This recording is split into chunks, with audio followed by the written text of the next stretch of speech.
Rabbi इश्रह ली सदरी व यस्सिर ली अमरी वहलुल उक़दतम मिन लिसानी यफ़क़हू क़ौली रब्बी आऊज़ु बिका मिन हमज़ातिश शयातीन व आऊज़ु बिका रब्बी अन यहज़ुरून। सूरा हुजरातेर আমরা আয়াত 14 থেকে তেলাওয়াত করব। একখানা আয়াত পেছন থেকে নিয়ে নেব একটা প্রসঙ্গের কারণে। ইয়া আইয়ুহান নাস, ওহে মানুষ, ইন্না খালাকনাকুম মিন যাকারিন ওয়া উনসা, আমরাই সৃষ্টি করেছি তোমাদেরকে একজন পুরুষ এবং একজন নারী থেকে। ওয়া জাআলনাকুম শুউবান, এবং তোমাদেরকে করে দিয়েছি বিভিন্ন জাতে বিভক্ত এবং গোত্রে বিভক্ত। লিতাআরাফু, যেন তোমরা একে অপরকে চিনে নাও, একে অপরের সাথে পরিচিত হও। আমার খুবই নিকটাত্মীয়র মধ্যে অনেকেই আছেন, 2-4 জনের কথাই আমি জানি যারা আমেরিকাতে বড় হয়েছেন।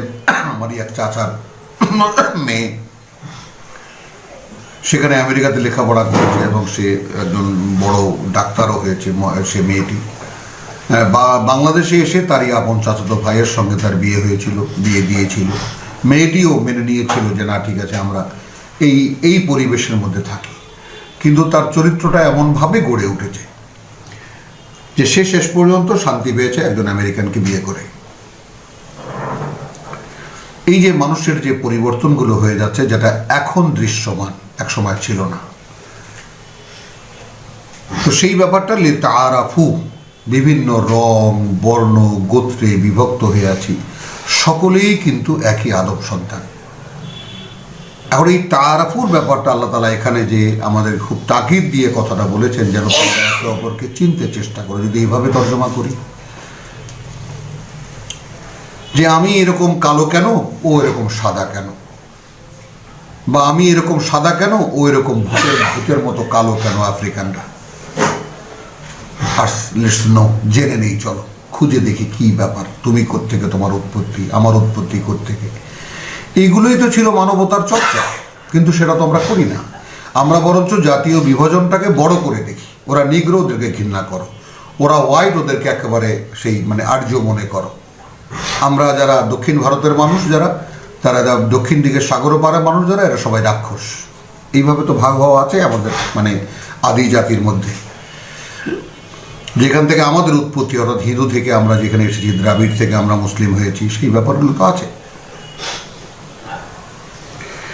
কিন্তু এখানে ঘোষণা যেটা, ইন্না আকরামাকুম ইনদাল্লাহি আতকাকুম, আল্লাহ তাআলা সকল আদম সন্তানকে যত জাতি যত গোত্রে বিভক্ত সকলকে এক করে দিয়ে বলছেন, তোমাদের মধ্যে সবচাইতে সম্মানিত সেই আল্লাহর কাছে যে আতকাকুম, যে তোমাদের মধ্যে তাকে যে ভয় পায় সবচাইতে বেশি।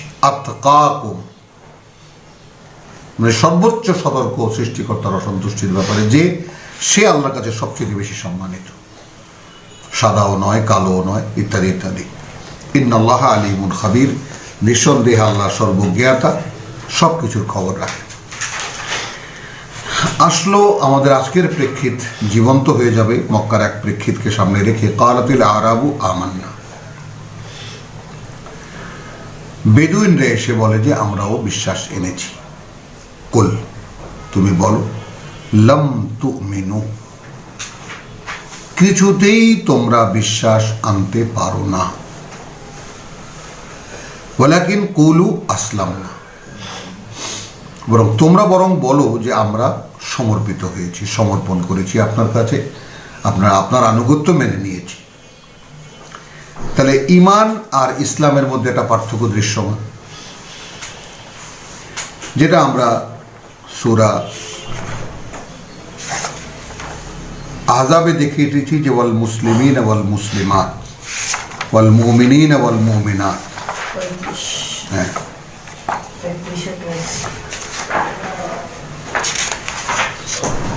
ওখানে দেখেছি একদম 10টি গুণ। হ্যাঁ,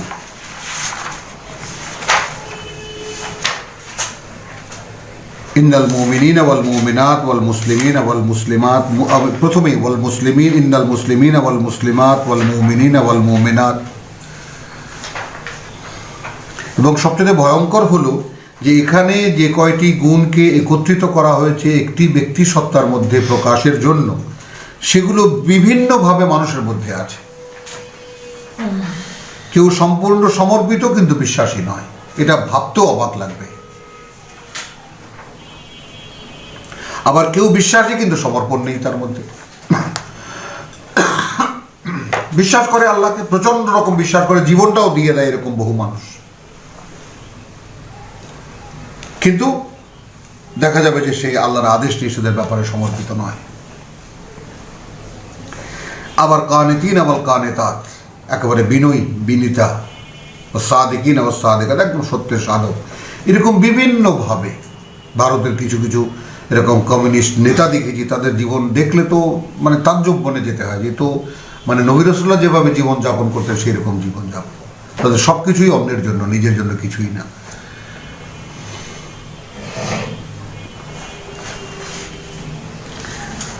তাহলে এই জায়গাতে সূরা হুজরাতের আয়াত 14-তে যে এই ব্যাপারটা দেখানো হচ্ছে সেটা আমরা একটু দেখব খুব সতর্ক দৃষ্টিতে, যে বেদুইনরা যখন এসে বলল, কারণ আমরা এর আগের সূরায় এর আগে দেখে এসেছি যে আল্লাহ রসুলকে বলছেন ইন্নাল্লাযীনা ইউনাদুনাকা মিন ওয়ারাইল হুজরাত, 4 নম্বর আয়াতে,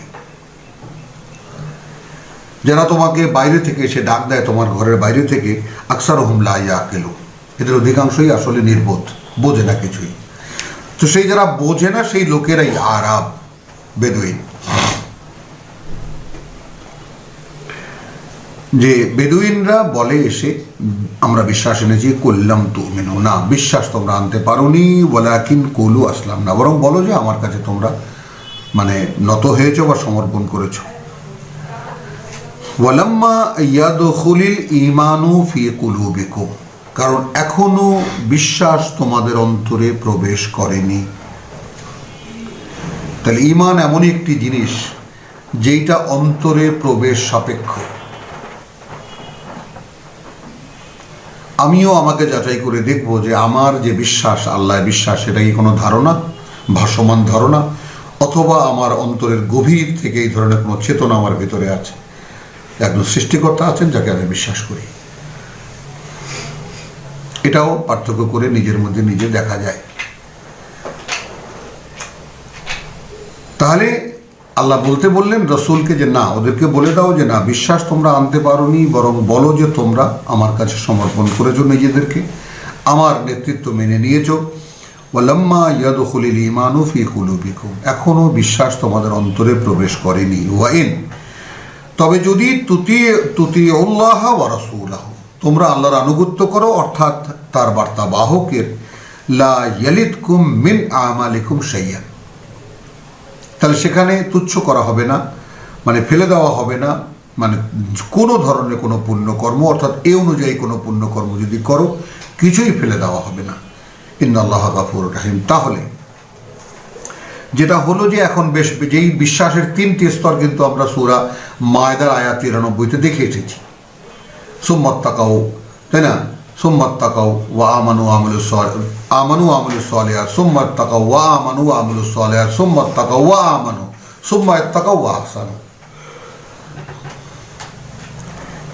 তো এখানে কি দাঁড়ালো জিনিসটা, যে বিশ্বাস যে তোমাদের অন্তরে প্রবেশ করেনি, এখন কি করতে হবে, একটা প্রসেস তোমাদেরকে বলে দিতে পারি। যদি আল্লাহর কথাগুলো মেনে নাও যেভাবে তার বার্তাবাহক মানেন, দৃশ্যমান যেটা, তাহলে সে অনুযায়ী যে কর্মগুলো তোমাদের হবে, লা ইয়ালিদকুম মিন আমালিকুম, এখানে আমাল বলতে পুণ্যকর্ম হয়ে গেল। তাহলে ওটা তো কম করা হবে না, ঘাটতি করা হবে না। লা ইয়ালিদকুম মিন আমালিকুম, যে সমস্ত পুণ্যকর্ম এখন তোমরা করবে, শাইয়ান, সামান্যতম, ইন্নাল্লাহা গাফুরুর রাহিম, নিঃসন্দেহে আল্লাহ অত্যন্ত ক্ষমাপরায়ণ, পরম করুণাময়। ইন্নামাল মুমিনুনা আল্লাযীনা আমানু বিল্লাহি ওয়া রাসূলিহি, কার্যত বিশ্বাসী তারা যারা বিশ্বাস এনেছে আল্লাহতে এবং তার বার্তাবাহকে। সুম্মা লাম ইয়ারতাবু,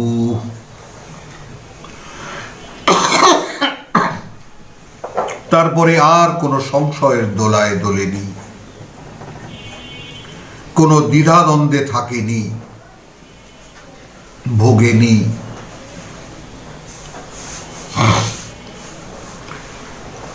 এরপরে কি করেছে, ওয়াজাহাদু বিআমওয়ালিহিম ওয়া আনফুসিহিম ফি সাবিলিল্লাহ, সর্বাত্মক চেষ্টায় ঝাঁপিয়ে পড়েছে নিজের সকল সহায় সম্পদ এবং জান প্রাণ নিয়ে আল্লাহর পথে। উলাইকা হুমুস সাদিকুন, এরা যদি বলতো যে আমরা বিশ্বাস এনেছি, তাহলে তারা সত্য বলতো। শুনিয়ে দিচ্ছেন কিন্তু আল আরাব। আচ্ছা, এখন এইখানে একটা ক্রস আমরা করব শুধু এই কারণে যে আমরাও যেন আমরা মনে করে নেই বিষয়টা যে আমরাও যেইভাবে পড়ছি আমাদের বর্তমান অবস্থা আমাদেরটা কি। ইন্নামাল মুমিনুন, এখানেও সেই একইভাবে সূচনা। আয়াত 15, সূরা আনফালের আয়াত 2, 8 নম্বর সূরার আয়াত 2। ইন্নামাল মুমিনুনা আল্লাযীনা ইযা যুকিরাল্লাহ, মানে এইটা আদি রূপ যেটা সূরা হুজরাতে আমরা পড়ছি, আর এর বিস্তারিত রূপ অনেক পরের রূপ সূরা আনফালে আমরা যেটা পড়ছি। মানে যখন বিশ্বাস পারফেকশনে এসে যায় তখন বিশ্বাসীদের অবস্থাটা কি? বিশ্বাসী তো তারা আল্লাযীনা ইযা যুকিরাল্লাহ, যে যখন উল্লেখ করা হয় আল্লাহর নাম বা আল্লাহকে, বা স্মরণ হয় আল্লাহকে, ওয়াজিলাত কুলুবুহুম, তো আল্লাহর কাছে আশ্রয় প্রার্থনা, ক্ষমা ও প্রার্থনা, এবং এটাই নিবেদন যে প্রভু এই পর্যায়ে কবে গিয়ে পৌঁছানো, যে তোমার নাম স্মরণ হতে হতে অন্তর কেঁপে উঠবে। ওয়াইদা তুলিয়াত আলাইহিম আয়াতুহু, এবং যখন তাদের সামনে তার বাণীও পড়ে শোনানো হয়, যাদাতহুম ঈমানা। আচ্ছা, এইটুকু মানে দেখুন, যেটা প্রথমটা সেটা আমাদের নেই, দ্বিতীয়টুকু আমাদের মধ্যে আছে। আমরা যখন আল্লাহর কোনো আয়াত পড়ি, আয়াত পড়ে শুনি, এবং তা নিয়ে যখন আলোচনা পর্যালোচনা করি, আমাদের বিশ্বাস একটা মোটামুটিভাবে একটু আলোকিত হয়। কিন্তু বিশ্বাসটা সেই পর্যায়ের নেই যে আল্লাহর নাম উচ্চারণের সঙ্গে সঙ্গে অন্তরটা কেঁপে ওঠে।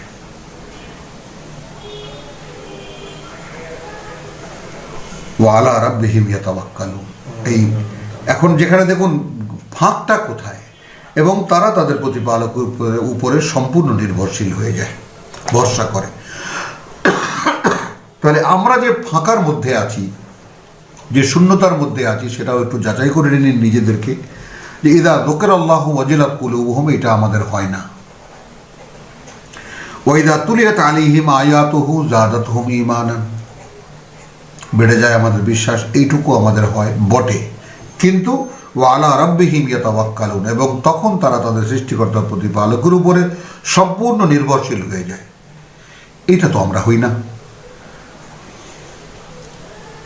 এটা আমরা হই না।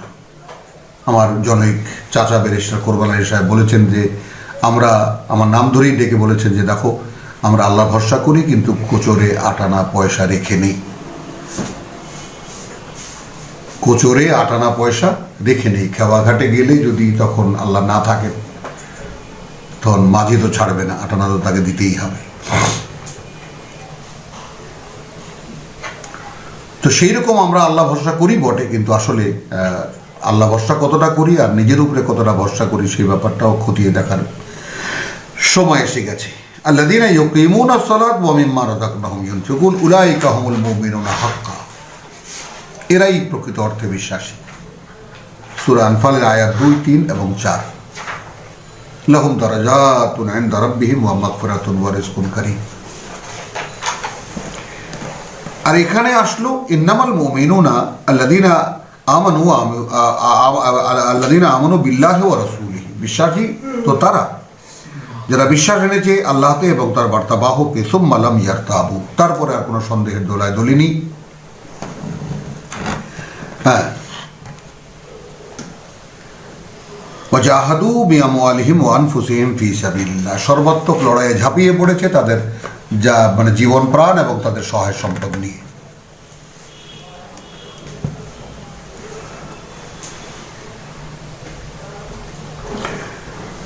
উলাইকা হুমুস সাদিকুন, এরা যদি বলতো যে আমরা বিশ্বাস এনেছি, তাহলে তারা সত্য বলতো।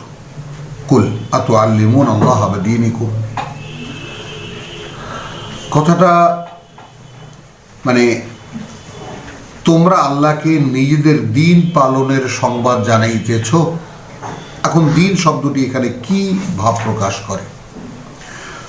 তোমরা কি তোমাদের জীবন আচরণ সম্পর্কে আল্লাহকে জ্ঞান দিচ্ছ? ভাবুন, একালের আমরা যেটা চেষ্টা করছি, যে অভিব্যক্তি নিয়ে দাঁড়াতে চেষ্টা করছি, দিন মানে জীবন আচরণ, জীবন চর্চা, যে চিন্তা, যে বিশ্বাস, যে চেতনার উপরে দাঁড়িয়ে মানুষ তার জীবনকে যাপন করে, সেটাই মূলত দিন। কুল আতুআল্লিমুন আল্লাহ বিদীনিকুম, তোমরা কি জ্ঞান দিচ্ছ আল্লাহকে তোমাদের জীবন আচরণ সম্পর্কে? আল্লাহু ইয়ালাম, যেখানে আল্লাহ পূর্ণ জানেন, মা ফিস সামাওয়াতি ওয়া মা ফিল আরদ, যা কিছু ওই আকাশমণ্ডলীতে, যা কিছু এই পৃথিবীতে, আল্লাহু বিকুল্লি শাইইন আলিম, এবং সেই আল্লাহ প্রত্যেকটি বিষয়ে পূর্ণ অবগত। ইয়ামুন্নুনা আলাইকা, এবার বাস্তবতা শোনো, করুণা করেছেন তিনি তোমার উপরে, আন আসলাও, করুণা করছে ওরা তোমার উপরে, যে তারা আসলামু, তারা তোমার কাছে এসে সমর্পণ জানিয়েছে আপনাকে। মানে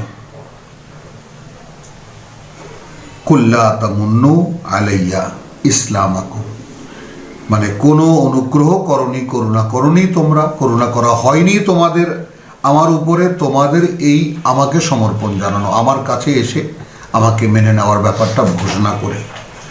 বল আল্লাহু ইয়ামুন্নু আলাইকুম, মানে ঘটনা যেটা ঘটেছে তা এই যে আল্লাহ করুণা করেছেন তোমাদের উপরে, আন হাদাকুম, যে তিনি এখন পরিচালিত করছেন তোমাদেরকে, দেখিয়ে দিয়েছেন তোমাদেরকে, লিল ঈমান, কোন দিকে গেলে ঈমান পাওয়া যাবে। তোমরা যদি সেই আয়াত 14তে কলাতিল আরাবু আমান্না, আদৌ যদি সেই কথাটা সত্য বলে থাকো, তাহলে এখন আল্লাহ একটা পথ দেখিয়ে দিয়েছেন তোমাদেরকে।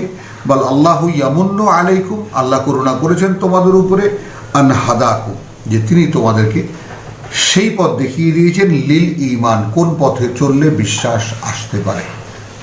ইন কুনতুম সাদিকিন, যদি ওইটুকু বলে থাকো সত্য। ইন্নাল্লাহা ইয়ালামু গায়বাস সামাওয়াতি ওয়াল আরদ, কার্যত আল্লাহ জানেন অদৃশ্য ওই আকাশমণ্ডলী আর যা কিছু এই পৃথিবীতে আছে, তোমাদের কাছে যা অদৃশ্য। আল্লাহু বাসীরুম বিমা তা'মালুন, আল্লাহ সদা দৃষ্টিমান সেই সব ব্যাপারে যা তোমরা করো। 18 খানা আয়াতের সূরাতুল হুজরাত শেষ হলো এখানে। আলহামদুলিল্লাহ। রব্বানা আমান্না বিমা আনজালতা ওয়াত্তাবা'না রাসূল ফাকতুবনা মা শাহিদিন ওয়া মা আলাইনা ইল্লাল বালাগ ওয়া মা তাওফীকি ইল্লা বিল্লাহ।